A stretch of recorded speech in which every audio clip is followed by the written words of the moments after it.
da consciência, e passará a dormir. O exercício dessa virtude incomparável é a garantia da fonte divina em nossos corações. Assim a caridade, assim o perdão, a paciência, de modo a abranger todas as qualidades do espírito. Deus nos mostra essa lei, por ser a vida movimento constante. Devemos nos movimentar a todos os momentos, em tudo que for bom, agradável e prestativo, que desta forma aparecerá a dilatação dos poderes da alma, que acordem todos os seus valores, e a felicidade ficará mais perto, como a aquisição de quem teve boa vontade de exercitar esses dons de ouro para a paz de seu coração em Cristo. A faculdade de dupla vista, tanto quanto as outras que conhecemos, tem relação com o organismo humano, quando estamos na carne, em raízes profundas. Certos organismos impedem a manifestação das faculdades, e essa permanece dormindo. A mente ativa tem grande influência nos centros de forças, donde vêm os estímulos para os exercícios das faculdades mencionadas. De todo trabalho resulta o progresso, do trabalho honesto resulta a ascensão divina. Procuremos exercitar os nossos valores em aprendizado justo que o tempo dar-nos ao resultado das nossas atenções. Lembrando de novo a mediunidade, insistimos que é necessária essa faculdade, para que o médium seja, no amanhã, um médium de luz, por estar com o Mestre dentro do coração, a lhe dar as diretrizes que levam ao amor. Capítulo 43, Livro dos Espíritos, questão 451, Hereditariedade da segunda vista. Em algumas famílias parece que a segunda vista é hereditária e, de certa forma o é, porque o corpo herda do corpo. Tendo a mediunidade bases físicas, algum traço do complexo fisiológico acresce um pouco na visão espiritual. No entanto, não fica somente na herança física, porque é o espírito que vê. A explicação pode assentar-se de modo diferente. É que alguns espíritos que reencarnam em família têm compromissos em conjunto, e já vêm do plano espiritual com tarefas definidas e já têm os dons aflorados para os mesmos objetivos. Mas, pode acontecer o contrário. Existir em uma família numerosa um somente que tenha dons mediúnicos desenvolvidos e os outros nada, até ignorando essa faculdade. Ninguém recebe de graça os valores da alma. Observemos também o nível intelectual dos participantes de uma família. Nem sempre se equivalem, dependendo muito mais das qualidades do espírito, do que mesmo do corpo e da posição social que desfrutam os espíritos encarnados naquele grupo. Porém, pode pesar mesmo na soma dos valores terrenos, facilitando as almas para essa ou aquela aquisição.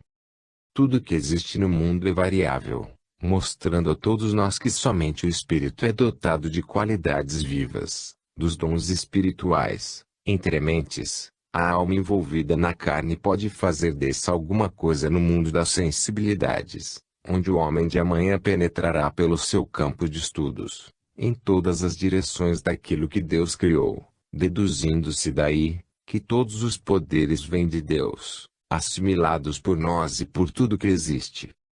Se o corpo é um instrumento do espírito, claro que esse instrumento deve ser dotado de certas facilidades para que o espírito expresse seus dons e exercite as faculdades durante a sua existência na Terra, porque, em geral, a matéria é um impedimento na filtragem medianímica. Todas as coisas se comunicam entre si, porém, essa comunicação será mais ou menos impedida quanto mais se materializa a alma, quanto mais desce o espírito, enfronhando-se nos liames da carne.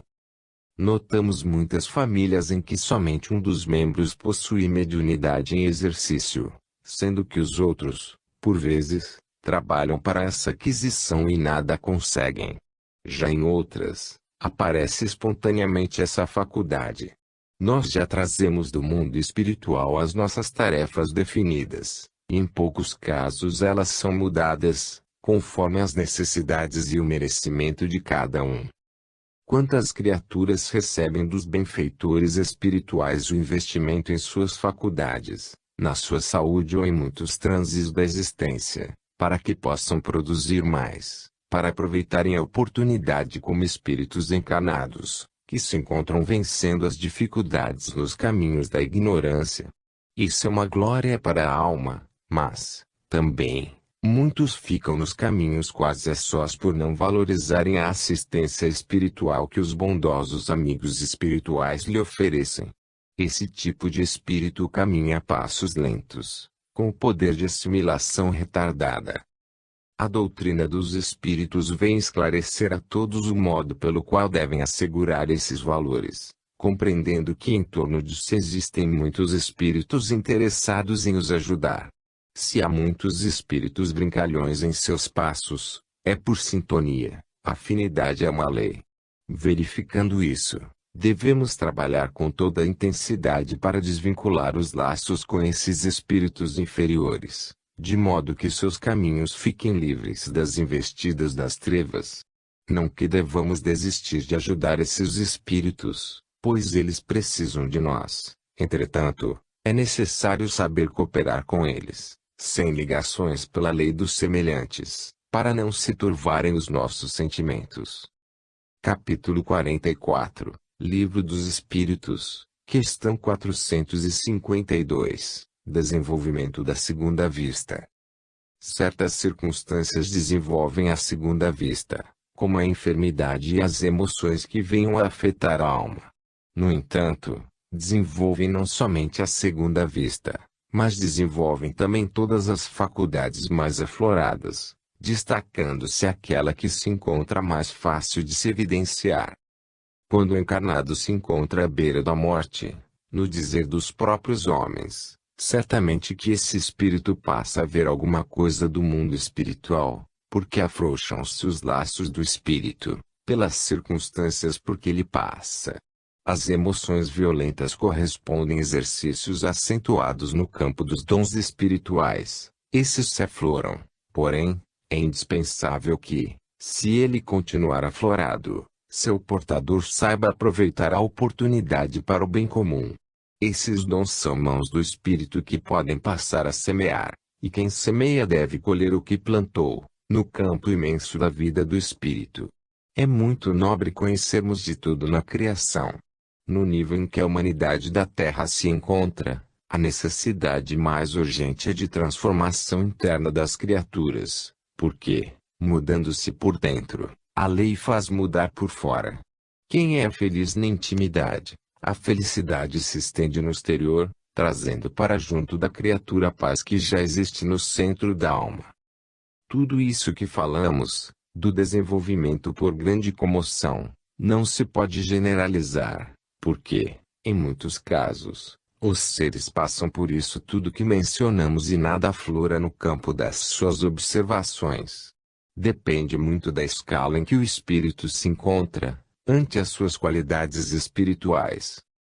Em época de provações coletivas, por exemplo, onde a natureza entra em comoção violenta, a crença em Deus é bem maior, visto que o desenvolvimento espiritual fica mais visível para a maior parte dos que sofrem esse arroxo emotivo. Mesmo nos circos romanos, onde se trucidavam milhares de cristãos, eles desenvolviam a segunda vista quando não a tinham, e aumentavam quando já eram dotados desta faculdade, e cantavam hinos de louvor a Deus pelos seus testemunhos frente às feras famintas, enquanto os ignorantes que se alegravam com os sofrimentos, não sabiam o porquê da sua felicidade, tendo-os como seguidores fanáticos do carpinteiro. Assim ainda ocorre com as perseguições que se passam com os grandes missionários. Eles ficam mais perto da realidade e os perseguidores mais longe da verdade. Os perseguidos ainda oram pelos perseguidores, sabendo que todos são filhos de Deus e que a lei do amor os une. Ninguém se perde, pois todos vibram dentro da eternidade e do seio daquele que os fez à luz da verdade. Convém notar pela prática das faculdades, que elas nascem de dentro, mas que suas diretrizes pertencem à maturidade das almas guiadas por Deus sob a égide de nosso Senhor Jesus Cristo na terra. Os dons espirituais foram doados para aflorarem-se em todas as criaturas. Mesmo que negados, Algum dia eles vêm à tona. Isso constitui lei do Criador para a felicidade da criação. Os talentos são instrumentos para a paz de consciência. Devemos começar agora mesmo as mudanças de comportamento, porque desta maneira estaremos cooperando visivelmente com a nossa própria paz de espírito, sem precisar das grandes comoções nos caminhos, diminuindo, assim, os nossos sofrimentos, no que tange a nossa luz. Capítulo 45, Livro dos Espíritos, questão 453, Consciência da existência de faculdade. A dupla vista não é privilégio somente do espiritualista, nem do considerado médium espírita. É um dom que se manifesta nas pessoas que têm essa faculdade aflorada e que, por vezes, ignoram que a possuem, achando natural essa manifestação da sua sensibilidade. A natureza divina não escolhe esse ou aquele porque pertence a tais ou quais religiões ou filosofias. Todos somos filhos de Deus, com as mesmas capacidades espirituais. Há várias pessoas dotadas de dupla vista espraiadas em todas as comunidades, em todos os países e em todas as famílias. No entanto, é bom que aqueles que têm esse dom aflorado compreendam qual o motivo da sua faculdade em exercício e a usem para o bem de todas as criaturas que vierem a passar por seu caminho. A dupla vista é um instrumento de Deus, que pode espraiar a consolação, o bem-estar e a esperança para os sofredores. Se o médium vê alguma coisa, se observa um parente de alguém, afirmando que ninguém morre, pelos traços revelados da criatura que passou para o lado espiritual, o parente ou amigo se renova na sua fé, de que realmente ninguém morre. Isto traz alegria e conforto para os que ficaram. O médium espírita dotado desta faculdade, sabe o campo que lhe abre o dom de ver, e usa para a alegria dos que o cercam. Ela pode ser desenvolvida pela prática e abençoada pelos grandes benfeitores da humanidade. Jesus não desampara os que persistem na verdade, usando-a para consolar e para instruir as pessoas. A visão espiritual sempre vem acompanhada de outros dons. A doutrina espírita surgiu no mundo para esclarecer e responder todas as perguntas formuladas pela inteligência humana sobre a vida além da morte do corpo, e as respostas asserenam os ânimos e dão o que pensar porque a verdade cria um ambiente de luz no coração do aprendiz. Se ainda existe dúvida sobre as coisas do espírito, necessário é que se estude o espiritismo, que ele responde todas as indagações, e, ainda mais, ensina a perguntar outras coisas que antes não se sabia. Um exemplo de que nem todos sabem que possuem a dupla vista. As crianças não têm noção de que possuem a visão espiritual. Muitas delas têm facilidade de ver o que se passa no mundo espiritual. Até conversam com os espíritos, sem saberem quem são eles, assim como acontece com outras pessoas adultas que não têm o conhecimento. Aos leitores, os convocamos para trabalharem no bem comum todos os dias, horas e minutos, que esse trabalho é um investimento de luz nos caminhos que o trabalhador percorre. A luz não se esquece daquele que sempre acende uma chama nos caminhos alheios. Se ignora os dons que se possui, e se faz comércio deles, não se é tão castigado pelas leis, quanto aquele que dele faz meio de vida, conhecendo as suas finalidades. Se ouve os companheiros do além e se vende essas informações, está havendo negociação com faculdades que o amor de Deus lhe confiou. Se tem a dupla vista, e pelo seu uso se aceita a paga, é necessário atentar para que não se caia cada vez mais sob o jugo de forças de difícil libertação. Se é médium escrevente e se usa das valiosas oportunidades de instruir para arrecadar dinheiro para o uso pessoal, necessário observar se não se está morrendo na perda da faculdade que começou a aflorar. Se a pessoa é dotada da faculdade de ver mais além que os outros, é necessário conservar essa visão, colocando-a a serviço do amor com Jesus, que Deus não a esquecerá, enriquecendo-a com as bênçãos da alegria pura. Capítulo 46, Livro dos Espíritos, questão 454, Perspicácia. os dons espirituais poder-se-iam desenvolver pela força da vontade, porque a vontade não deixa de ser faculdade do espírito em exercício para crescer e melhorar. Ela pode até nascer da vaidade, mas, como esta tem pouca duração, a vontade vai, com o tempo, se aperfeiçoando e tomando rumos diferentes, de modo a encontrar a realidade do espírito. A dupla visão pode nascer da disposição do espírito, porém, essa faculdade obedece a uma escala de qualidade. No primeiro degrau da sua escala, ela se apresenta prometendo uma visão clara, mas ainda vive na obscuridade, e pode viver muito tempo envolvida no pressentimento. Pode a criatura pressentir a presença de certo espírito ao lado de certas pessoas e ser verdade que ali esteja. É por esse pressentimento que se abrem os canais, se prosseguir exercitando essa faculdade. Assim são todas as faculdades. Por exercício, em todos os campos de ação, elas são forças que crescem. Todavia, há muitas pessoas que nascem com a mediunidade aflorada. Com relação à segunda vista, este dom é espontâneo. A visão espiritual não encontra dificuldades e está mais apta à revelação das verdades do espírito, ao passo que nos pressentimentos, os erros são generalizados.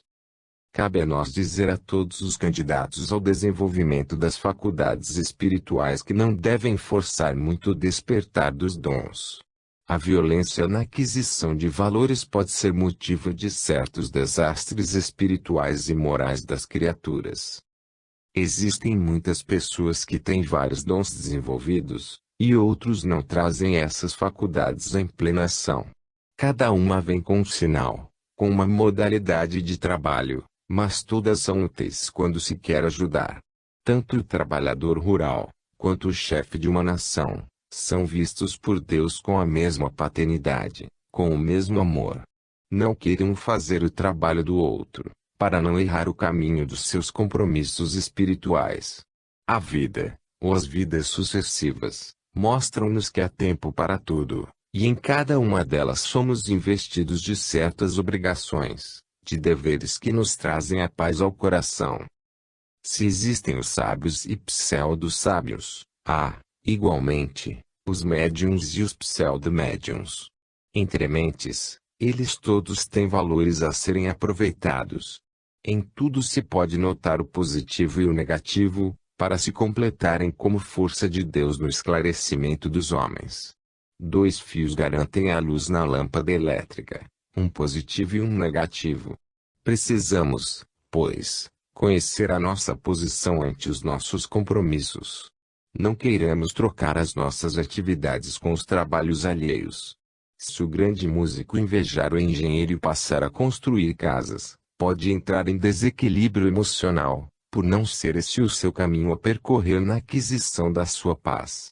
Se o médico passar a varrer rua, atrofiará suas qualidades de atendimento aos doentes. Não queiramos mudar as obrigações que Deus nos confiou. Cumpramos a nossa missão que tudo se harmonizará em nossa vida. Certamente que a inteligência do homem busca coisas extraordinárias no plano em que habita. Ela pode fazer desabrochar alguns dons espirituais, no entanto, esses dons não podem ser manipulados por ela. Cada um se encontra em um extremo, com feições diferentes no seu exercício, um divino e outro humano. É bom que se pense nisso. Se se tem a dupla vista, nascida sob a influência da inteligência, que a use sem a intervenção desta, porque a razão, nesses casos, pode pôr a perder a própria faculdade, por não saber defini-la com precisão. Capítulo 47, Livro dos Espíritos, questão 455, resumindo os fatos. Resumindo os fatos espirituais que provam a existência do espírito imortal, podemos dizer que todos os fenômenos que partem da alma, são dons espirituais que nos fazem pensar e nos levam à fé que pode suportar a razão esclarecida. O sonambulismo natural nos mostra a verdade, ou parte da verdade, com certa estabilidade e com grande promessa para o desenvolvimento das outras faculdades espirituais. Já o sonambulismo magnético, O sonambulismo provocado, certamente que afrouxa os laços que prendem a alma ao corpo, sendo que não tem a mesma facilidade que o natural de revelar as belezas imortais do mundo da verdade. O natural está mais próximo do êxtase, que penetra os ambientes de luz, levando-nos perto dos altiplanos da espiritualidade superior. Em todos os casos, o sonambulismo provocado, se bem intencionado, é válido, desde quando seja dirigido por homens de boa fé e de pleno conhecimento da causa daquilo que se propõe a realizar. Conclamamos a todos os praticantes de transe magnético que não se esqueçam de estudar mais profundamente os livros que esclarecem, juntamente com o Evangelho de Jesus, para que o bom senso direcione a razão. Que procurem igualmente o serviço da caridade em todos os seus aspectos, para que tenham um bom comportamento nas suas lides com as forças desconhecidas da natureza. Para o Espiritismo e a própria ciência esclarecida, o magnetismo não é um fenômeno sem expressão, ele se encontra garantido por leis, que podem ser por demais úteis às criaturas que sofrem e choram sob o peso das suas culpas. Jesus usava todos os dias a sua força magnética para a cura dos enfermos e para a paz das criaturas de Deus, assim como o faziam todos os seus discípulos.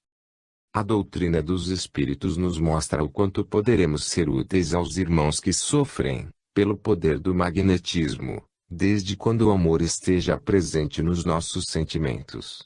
Resumindo os fatos, a força magnética é um dom natural, de que podemos nos servir, buscando-a nos depósitos da natureza, pelos canais do amor, e usando-a nas conversações na expressão das ideias e mesmo com a presença.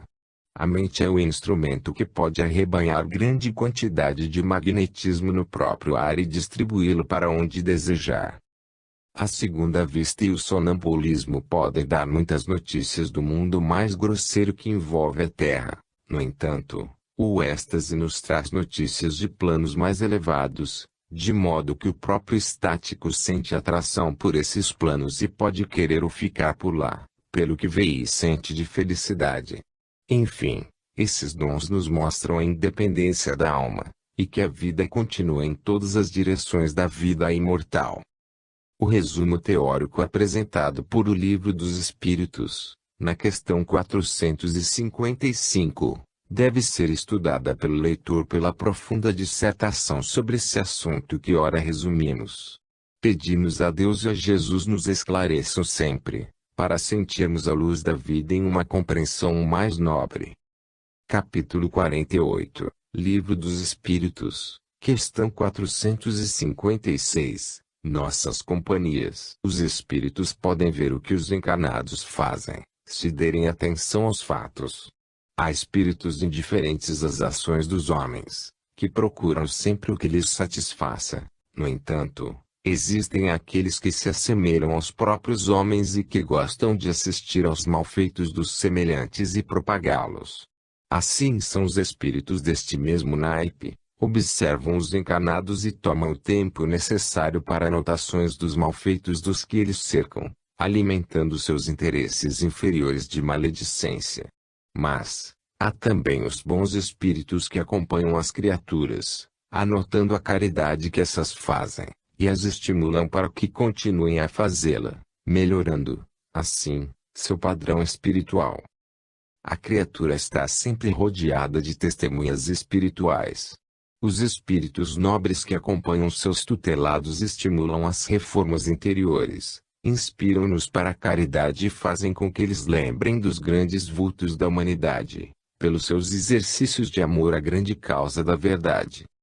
As classes dos espíritos são numerosas, como certamente são as dos homens que vivem sob o peso da carne. Cada criatura pertence a uma escala espiritual de vida, e tem a educação compatível com o seu tamanho espiritual. É neste sentido que a doutrina espírita convida todos os encarnados para melhorarem seus sentimentos, no sentido de que as companhias do mundo espiritual possam se modificar para o melhor. Somente somos atraídos para os nossos semelhantes, e somente atraímos o que vibramos por dentro. Não podemos esconder o que somos. Os nossos pensamentos falam em linguagem que os mais elevados escutam e conhecem, assim, nosso estado mental.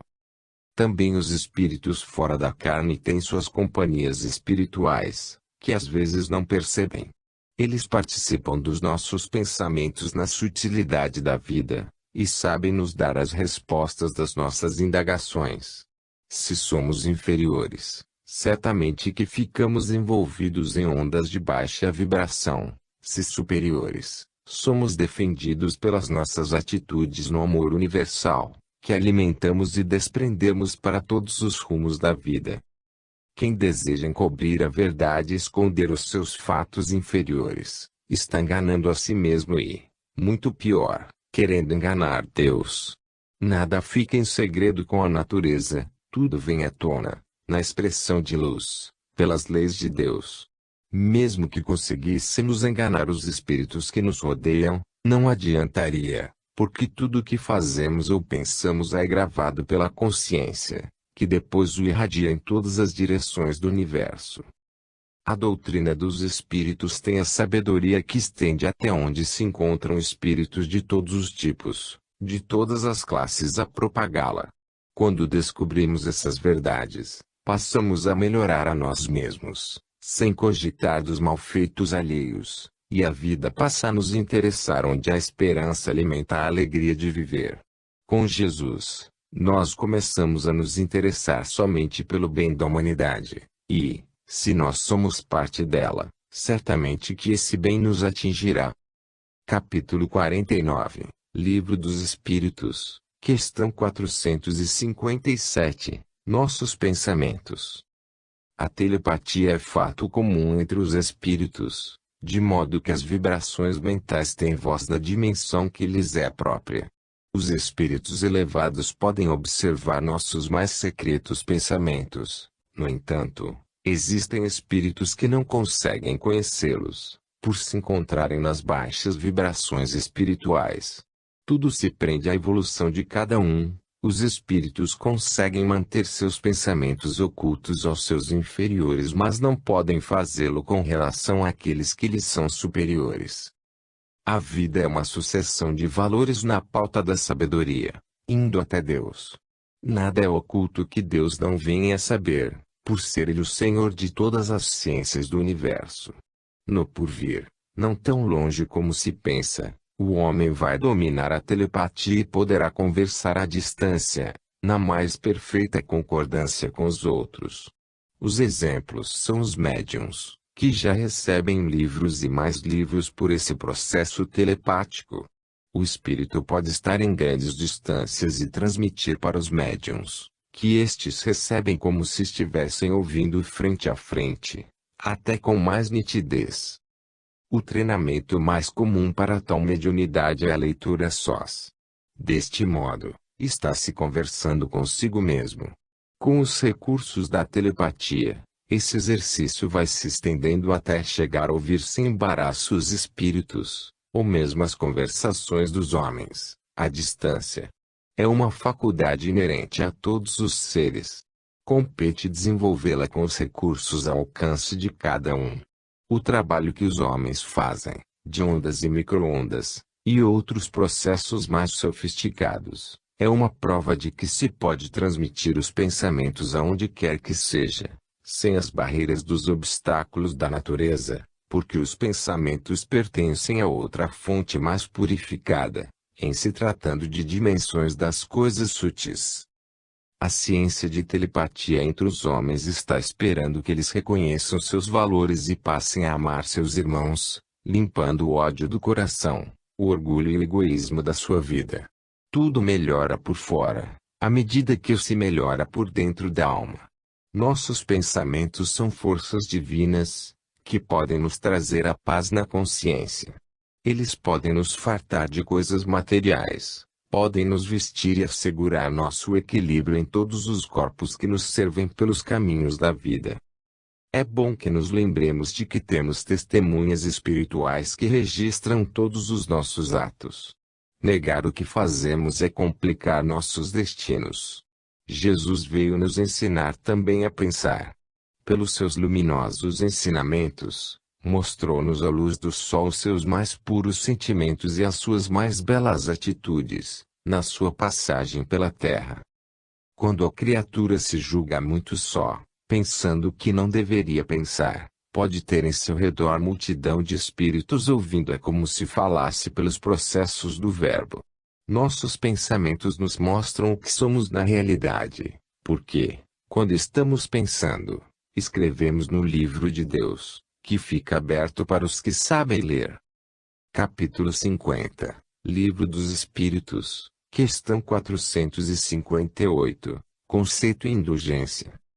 Os espíritos levianos, quando cercam os encarnados, observando seus pensamentos, quando inferiores, riam e fazem histórias. O deboche é o ambiente natural deles, sempre comparando o que os homens falam, com o que fazem e pensam, principalmente quando aqueles estão a dar conselhos aos outros.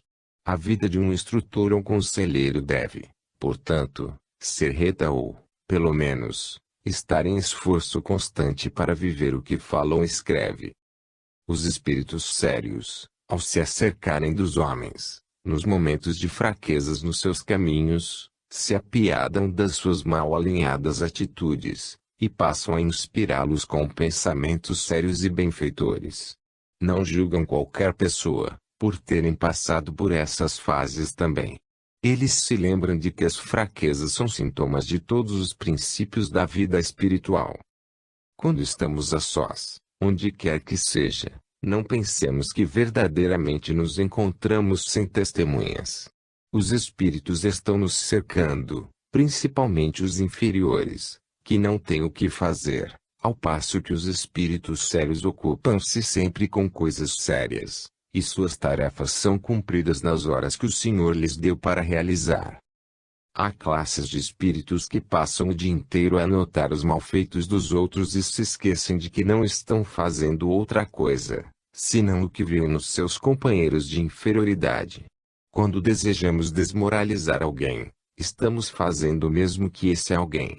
Convida-nos a consciência em Cristo a cuidarmos de nós mesmos, meditarmos sobre o que deveremos fazer e construirmos nosso próprio mundo interno.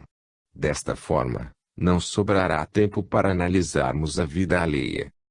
Quando os espíritos inferiores brincam conosco das nossas inferioridades, é por encontrarem nas nossas ideias paixões compatíveis com as deles. Nós assimilamos seus pensamentos, e eles os nossos. É, pois, uma verdadeira simbiose, um desastre moral para as duas partes. Somente Jesus nos faz libertar dessas inconveniências, se observarmos seus ensinamentos, passando a praticá-los na decência do seu ambiente de luz. Os espíritos levianos estão sempre cercando os mentirosos, os egoístas, os igualmente levianos encarnados. Observemos a nossa vida e vejamos as companhias que temos, as testemunhas espirituais que nos cercam. Se alimentamos o orgulho, certamente que a lei nos dará ambiente propício para espíritos desencarnados orgulhosos, e somente sairemos de suas faixas quando a humildade dominar nossos caminhos e o amor dominar a humildade. Devemos observar nossos pensamentos em todas as horas e saberemos qual a fonte que os está gerando. Os espíritos levianos estão à solta, sem ocupação séria, à cata de leviandade. Se não queremos essas companhias, busquemos Jesus operante, e com ele não paremos de operar no bem comum e no trabalho da caridade que nos salvará dessas companhias inconvenientes. Quando constatar que se encontra cercada de espíritos levianos, a criatura não deve pretender expulsá-los com violência, sem a devida reforma nas suas atitudes, porque, se não mudar de faixa vibratória, mandará embora um e atrairá 7 ou mais para sua companhia. Necessário se faz que promova mudança de pensamentos, para que possa atrair espíritos dos mesmos pensamentos, com ideias renovadas no bem comum. Capítulo 51, Livro dos Espíritos, questão 459, Influência oculta. Os espíritos têm grande influência na vida dos encarnados. Eles os influenciam bem mais do que se pensa. Estamos constantemente sob a influência dos espíritos desencarnados, e se bem analisarmos, notaremos que estamos também sob grande influência dos nossos companheiros encarnados, em todos os lados em que nos movimentamos. Quando crianças, há a influência dos pais, dos parentes; quando crescidos, a influência dos companheiros e dos mestres; quando trabalhadores, a influência dos superiores e, sobretudo, a influência das leis do país em que vivemos. Nunca poderemos nos desligar totalmente das influências que nos ajudam a caminhar. Estamos sempre sob a influência, principalmente, do Cristo, e nisto devemos ter grande honra. O médium espírita consciente dessas influências passa a perceber com mais intensidade pelas suas sensibilidades, a presença do mundo espiritual a guiá-lo, e entre ele e os seus guias espirituais estabelece-se uma corrente permanente de comunicações, de maneira que as ideias se fundem, prevalecendo as do ser superior. É bom que o instrumento terreno se prepare por todos os meios, para que possa ajudar o mundo espiritual a difundir as verdades eternas. O Evangelho, neste fim de século, haverá de ser conhecido em espírito e verdade por todas as criaturas. É o Cristo voltando para a humanidade em outros moldes, na feição divinamente solar. Os seres humanos ainda são ignorantes no que tange ao espírito. Pode-se dizer que nada sabem, pois ignoram até o próprio corpo que usam como instrumento de evolução. A doutrina espírita é uma força da luz, que tem a missão de influenciar a humanidade, em um grande empenho para que os povos possam modificar suas estruturas íntimas, desde o gesto mecânico até as batidas rítmicas do coração, desde a vida celular ao conjunto orgânico. Mudando-se o modo de viver e a posição mental, tudo em torno começará a mudar, e se o universo é harmonia, somente vivemos bem sintonizados com ele, porque Deus é harmonia. Em cada passo que damos, estamos acompanhados por numerosos espíritos que nos ajudam, observando o que fazemos ou atrapalhando nossas ideias. A escola é completa, não falta de que precisamos, entre mentes, se trabalharmos no campo interno, semeando o bem, o amor e a fraternidade. Certamente que o mal em torno de nós desaparecerá, por não ser atraído pelos nossos pensamentos. Assim morrerão as paixões inferiores e, com elas, o orgulho e o egoísmo. Convém anotar que nós vivemos sob a influência que pedimos pela oração, dos sentimentos, e Deus, sendo toda bondade e amor, nos concede o que buscamos, pois somente desta maneira nos educamos. As influências ocultas são mais intensas do que imaginamos, repetimos, e é sob essa influência que iluminamos nossos corações para sempre. Isso é o amor do Criador para toda a criação. Não estamos separados de nada no mundo, tudo se encontra interligado, desde o átomo até os mundos que circulam no infinito e, ainda mais, temos Deus palpitando dentro de tudo, com a sua mensagem viva de amor. Se queremos sentir essa presença espiritual dentro do coração, passemos a amar também, como Jesus nos ensinou, que veremos raiar no mundo interno a alegria pura, provinda da fraternidade que nos atinge, através dos raios de luz do coração de Deus. Fim.